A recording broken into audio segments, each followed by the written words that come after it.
Hello and happy Monday. For those of you that celebrate Thanksgiving, I hope you had a good one and hopefully you're getting back into the swing of things with work. I wanted to hop on here for an impromptu Facebook Live today because as many of you might know, if you follow me on social media or on my email list, I'm in the midst of launching the Performance Nutrition and Meal Planning for Backpackers course, and this is the first round of it. And I was thinking about why I made the course in the first place, and I was thinking about some of the common mistakes that I see hikers making that's preventing them from getting the most out of their nutrition excuse me, and meal planning strategies on trail. This is vitamin C, if you're wondering. And of course, I've been guilty of making all of these mistakes myself, which is why I see them and why I can speak to them now. And it's a part of why I created the course, to help other hikers feel their best on trail. And when I started hiking, over 10 years ago, there was basically zero information about what to eat on trail if you wanted to eat in a more health and performance focused way. All the backpacking food recommendations were essentially just about eating tons of calories, and no matter the source of those calories, and often it's junk food is basically promoted because the conception is that they're really calorie dense, which is actually not always the case. It depends on the food. And yeah, calories matter because you're burning a lot on trail and you need that energy to fuel yourself, but the lack of attention to nutrient density or nutrition in general didn't seem like the right approach to me, as I was asking my body to hike 20 plus miles per day, day after day, when I was on these backpacking trips.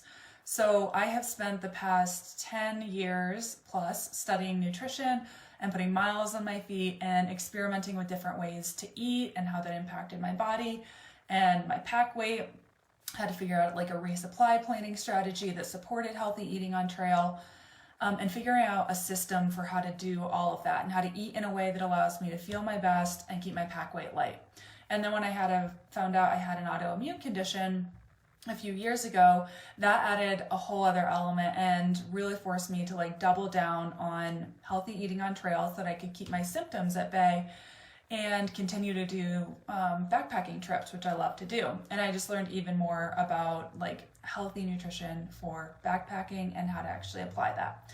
So that's essentially was the foundation of the course. I put everything that I have learned in the past 10 plus years into this course so that it can benefit other hikers who want to eat for performance, steady energy, keep their pack weight low, and learn how to create meal plans and resupply strategies that support that.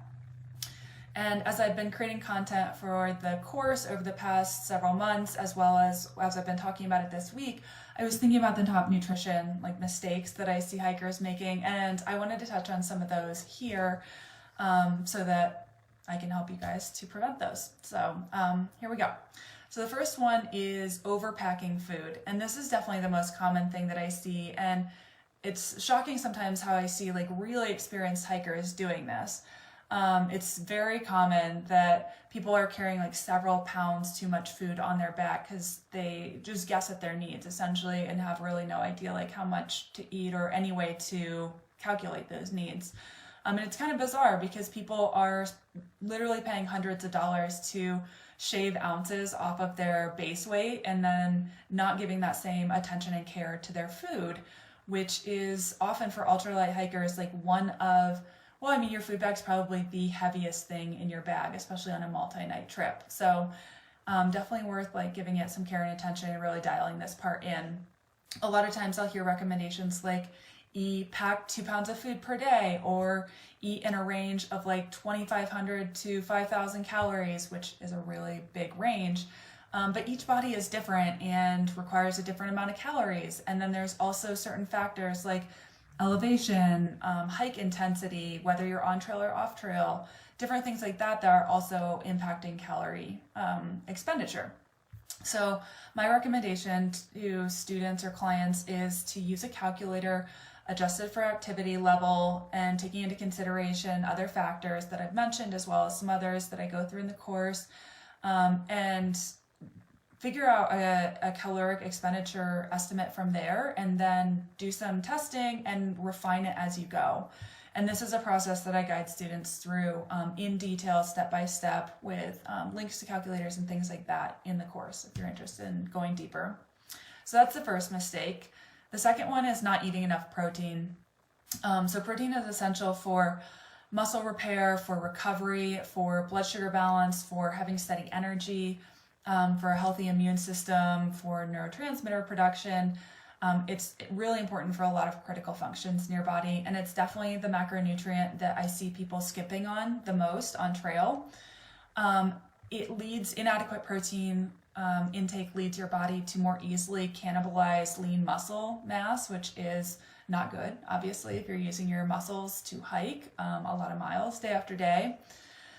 Also impairs your ability to fully recover from day to day, which means like more fatigue and more soreness, which again is not ideal if you're hiking for days on end or months on end on a through hike. So my recommendation is also to take a more structured approach to this. At least understand what your protein needs are, calculate those, and make sure that you are getting enough in the day-to-day, whether that's by creating a meal plan or tracking. Again, this is something the Performance Nutrition course walks you through step by step, how to figure out what your needs are and how you can track that and incorporate that into a backcountry meal plan, and some tips for how to do that. And then the third mistake that I see is lack of attention to food quality.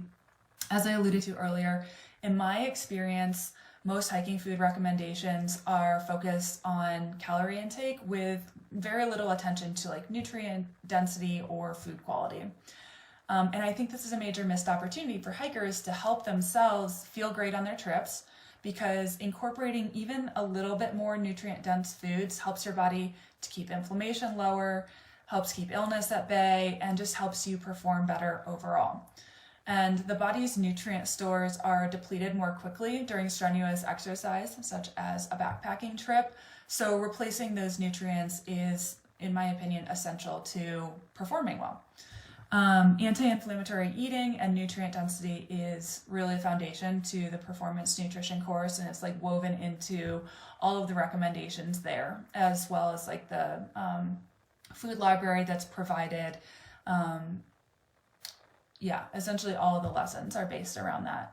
So there are definitely other like mistakes that I could go into that I see hikers doing, where doing things differently could definitely help them feel better, keep pack weight lighter.